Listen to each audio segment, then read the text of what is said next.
Okay, we'll go on now to Deuteronomy. What this means is we're going to say the law again in a different way, a deuteronomos. Nomos is a word or a law, and a deutero is, other or again. So we'll set the historical timeline to get our bearings in what we're looking at in this redemptive history. The people of God need the redemptive history recapitulated for them from time to time. And we do this now. It's why we have Bible studies. It's why we teach our young the certain of our traditions and things. We're not born with this knowledge inherent, and each generation is going to have to learn it over again. By the time you're done, you're going to think that Genesis 3 and following is the hinge of whole of sacred scripture, because it is in many ways. As we prepare to leave Moses in the Pentateuch, if I can stress any point, let it be this, is Matthew 5:18.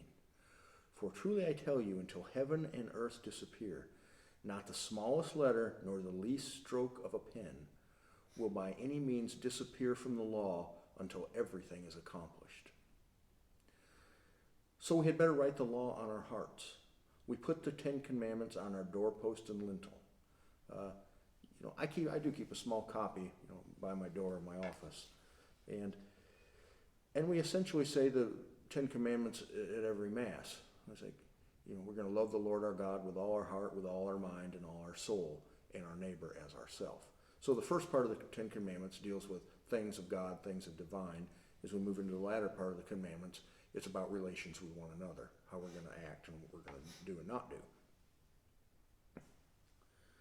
So we teach these, Deuteronomy 11:19. Teach the law to your children, talking about them when you sit at home, when you walk along the road, when you lie down, and when you get up. So if you have family prayer together, that's essentially what you're doing. That's a whole other topic, but if you have your family liturgy, your own house liturgy, the house is the first church. If we treat our home as something sacred and our relationships with each other as somewhat sacred, it'll elevate everything a little bit. As the people of God, we can rejoice a bit. We're just about to have a Pentateuch, the 5 books, and they're going to be introduced in our spiritual lives if we read a little bit every day and do what it says. When we cross the Jordan, we're going back into Eden. It's what it kind of represents. We get another shot at it. The Lord Jesus was baptized at the Jordan, right? It's an important river. The hound of heaven, that is God, is trying to show us the promised land. God has earlier covenants established with the seed of the woman, Eve, and they will be respected. God has been there for some time.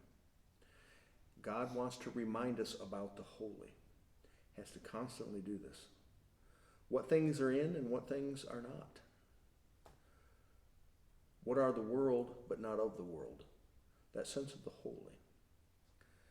If we see each other as Imago Dei, it takes on a new relationship. It has a purely philosophical bend to it in that how are we like God? In that we know, will, and love, right? It shows I'm victim of the catechism. But it's not that God's 6 feet tall and weighs 240 pounds and all these other things. Now that does take on a unique new aspect in the incarnation where Christ is really a man.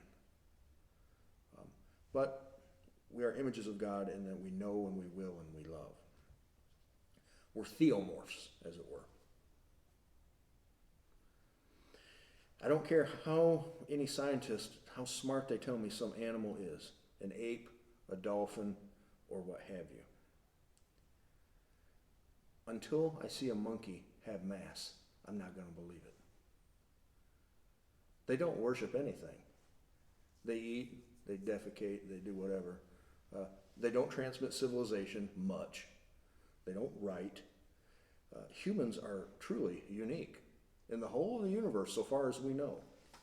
We don't know of any other civilizations. We don't know of people that write commentaries on the Bible, that have a Bible, that pass this down for thousands of years. No animals do these things. The whole mistake of liberal theology and the comprehension of the Pentateuch, it sees the people of God in terms of power and who has it. It's not about that.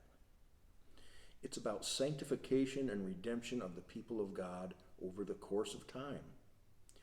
It's about God's persistent effort to make us holy as He is holy. In my opinion, it's a large error of liberation in theology in general. You're using theology to try to operate some economic system that starts to look a lot like communism at some point. That's not what theology's for. It's a church. Every time the church messes up historically, it's got into something economic in a big way. Like, what was the largest cause of the Reformation? We needed a lot of money to build St. Peter's. Well, Johann Tetzel sells some indulgences, you know the story. That's where it gets into problem. When we get our hands in the till too much. It does take some money to run the church, but that's not the point of the church. God has all the power. Before time, beyond everything. Making us holy is the issue at hand in the Pentateuch. Try to tell you who you are and how to be holy. It doesn't tell you how to make a living. It's the redemptive process of mankind through Christ. So we get back to, in this restatement of the law, Deuteronomy, we get back into clean and unclean. It goes back to Genesis 3. Dust, death, and nakedness are to be watched out for. Being down in the dust is being dirty, and being naked, that's what God asked. Who told Adam and Eve they were naked? Because they became moral agents. They began to see. My dog doesn't know he's naked. I have donkeys. They're not dressed. They don't know. They don't care. Humans are different. Unsanctioned blood is not ever good either in the Mosaic mind.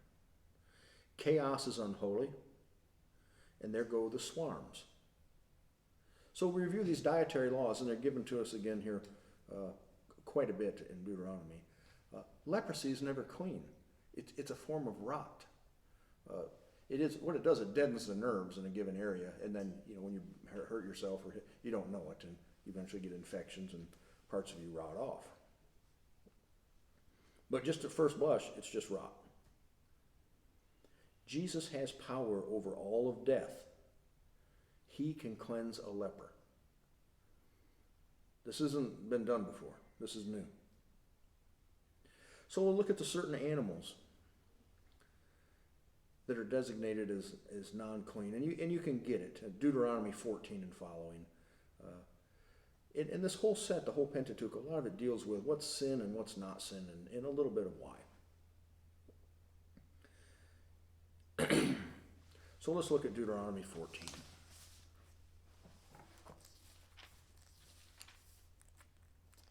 And maybe if we just read a little bit of it, we'll be able to understand this.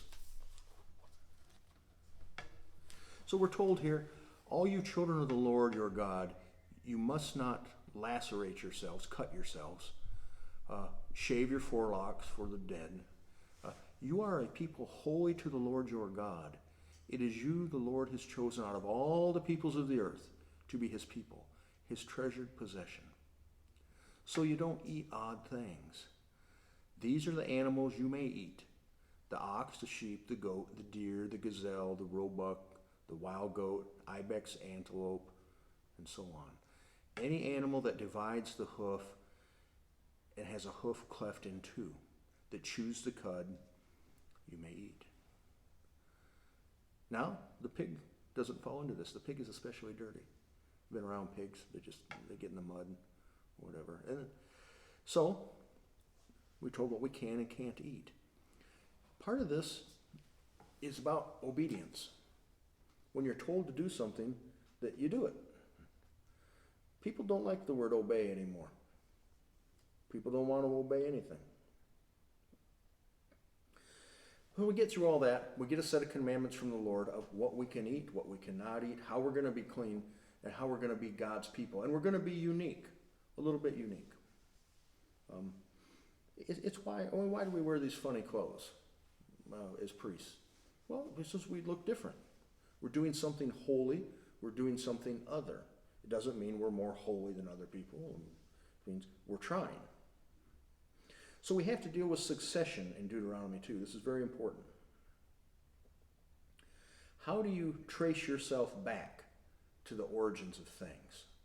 This is big to Catholics. Apostolic succession. Now, it's not apostolic succession in Deuteronomy, but it'll later become that. How do you trace yourself back to Christ? Well, as a priest, you do it through your bishop. Who's the bishop you serve under? Who's the bishop that ordained you, and so forth. And then we believe that you can trace this back over time all the way to the apostles. You can do that. And we do it. There's actually a chart that has all that on it. It has to do with bloodlines in the Old Testament. It has to do with patriarchs. But we track it back to Adam. We can see the gospel writers do this to a degree with the genealogies. They do it in two different ways. Divine law and Torah is not like ordinary law. Much of ordinary law is amoral. That is, it's adiaphora. It doesn't matter. There's certain things that do matter. You can think about this in terms of the Mass that you're familiar with. There's certain parts of the Mass, or the canon of the Mass, that may not be changed by anybody for any reason whatsoever. Or it'll be invalid and possibly illicit. Invalid means it doesn't exist. It's an invalid. And illicit means it's illegal. So for something to be valid and licit, it has to be done a certain way. And the Torah is life, how we live. It's always moral and ethical. There's nothing in there that is just either here or there, or this or that, of no consequence. It always matters. So Deuteronomy is kind of like a suzerain treaty in a way. It begins with a summary of the history between the parties involved, a kind of a preamble. You might state who you are and your origin. You know, I am the son of so-and-so, who is the son of so-and-so. An ordained priest of the Diocese of Fort Worth, ordained at the hands of Bishop Jack Eicher, now serving at the leisure of Bishop Reed, so on and so forth. Assistant priest at St. John the Divine. And then you state who you are. And we state what we intend to do. To deal with some piece of property, some amount of work, some relationship we're going to respect amongst each other. People do this all the time in letters. I see this in business letters all the time. First off, people write their name.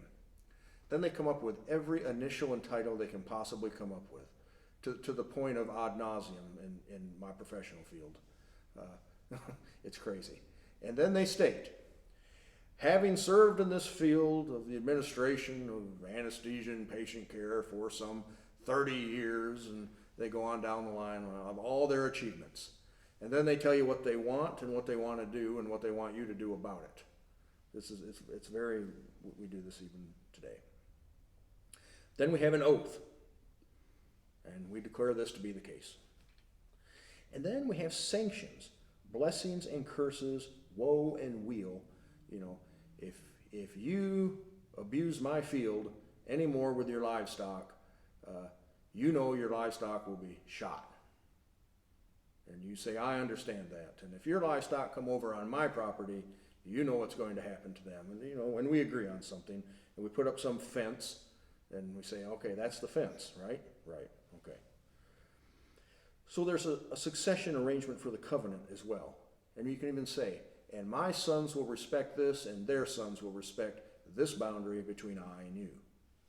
It goes on. So if there's no succession, it dies when the parties die. And you have all kinds of stipulations. Deuteronomy can also be seen in terms of the 3 sermons of Moses. Creation imitates God, not the other way around. The other way around is absurd. The other way around says we made God. Now, idols, they look like creation. You baked it in your oven. You took some mud, some wood, some stuff.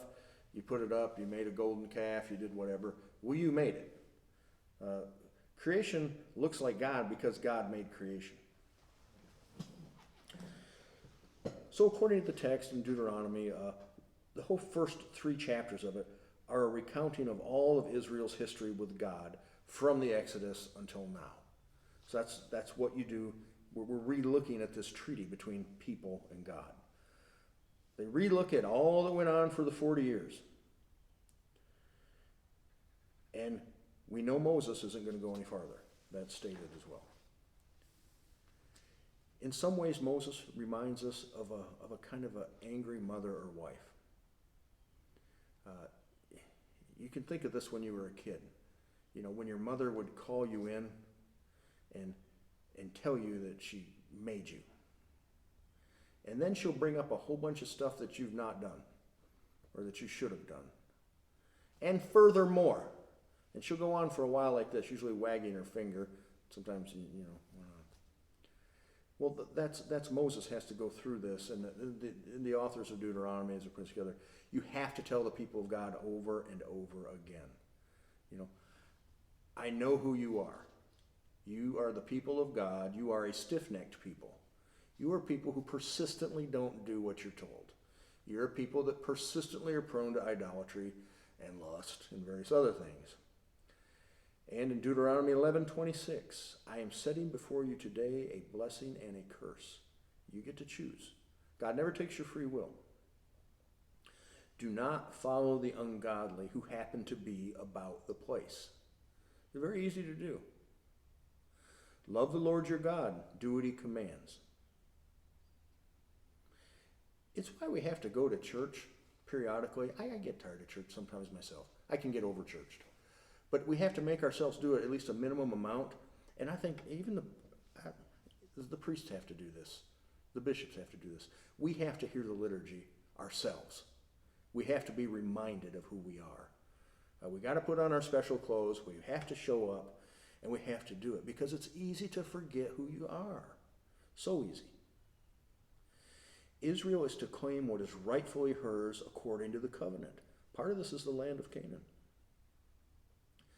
There is no ecumenism with the God of Deuteronomy. This is not an ecumenical God. The people are not supposed to embrace every sort of other thing going on with other various tribes of people in the area.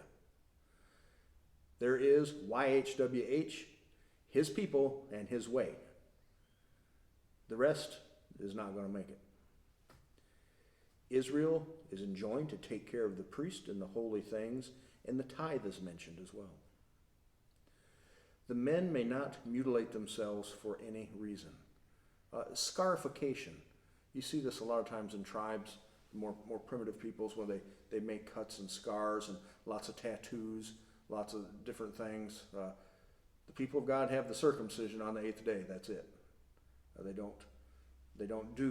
Don't be like the other people. Civil and religious justice is addressed pretty thoroughly in Deuteronomy. Israel cannot just treat people and fellow citizens any old way. There's a certain amount of justice in it.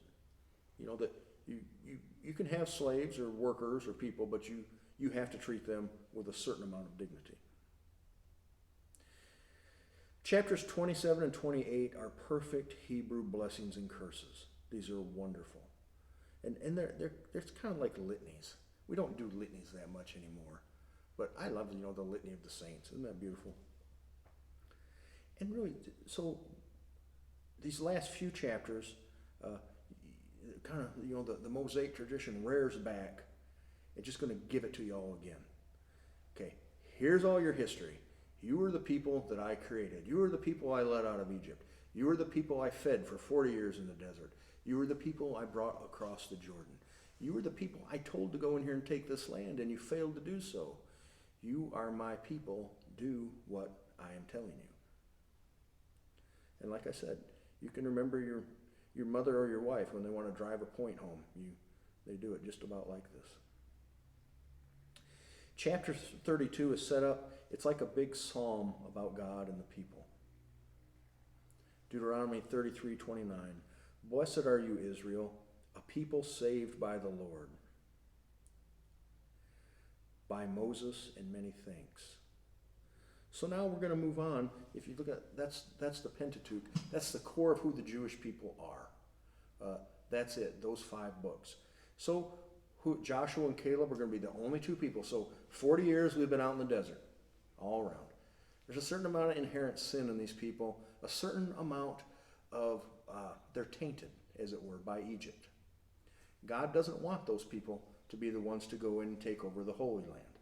So you got to wait for them all to die. This takes about 40 years. 40 means a long time. But anyway, and then you move into, so now you're done with the Pentateuch, and you move into the more of the narrative story of the people of God are going to take all their holy things, their ark, their holy objects, and all their stuff, and cross the Jordan River under the leadership of Joshua, who assumes leadership after Moses. So that is the end of the Pentateuch.